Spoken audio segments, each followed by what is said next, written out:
Hello guys, for today's video, nandito tayo sa isa sa pinakamagandang simbahan dito sa San Jose del Monte, Bulacan. Tara, samahan niyo ako at ipapasyal ko kayo.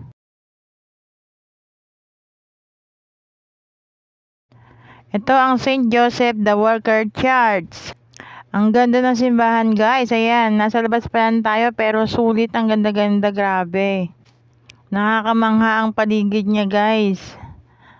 Ang linis at ang ganda. Alam niyo ba guys, ngayon na ako nakarating dito. Namangha ako sa nakita ko guys. Malapit lang pala to sa munisipyo ng San Jose del Monte, Bulacan guys, kung pupunta kayo rito. Kung hindi niyo pa alam, ayun ang una yung hahanapin, ang munisipyo ng San Jose del Monte, Bulacan. Para hindi kayo maligaw. Try nyo magsimba dito guys, ang ganda-ganda.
Tara guys, pasukin na natin. Pagpasok mo guys, may tirikan na kandila dyan sa harapan, dalawa, magkabilaan. At dumiretso na tayo sa loob guys, ayan. At ayan guys, ang ganda ng loob at meron pa dyan nagtitirik ng kandila. Marami silang tirikan ng kandila sa loob. Kaya ayan, papakita ko sa inyo ang loob ng simbahan.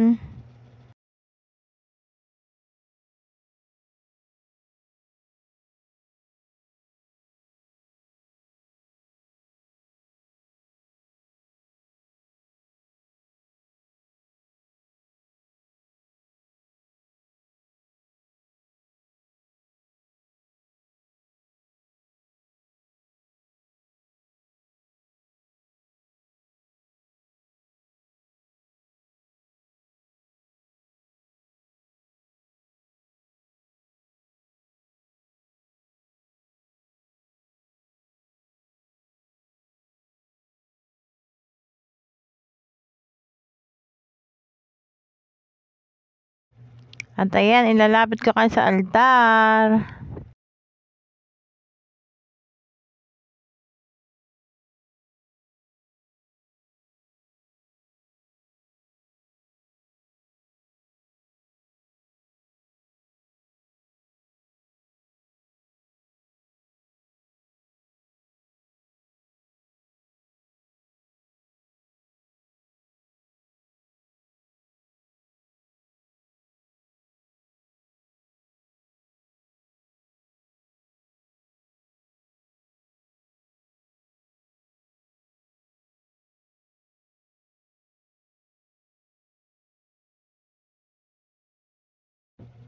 At ayan na nga, nilagay ko yung camera ko sa lapag para makuha ko yung sarili ko. At wala naman akong taga-video.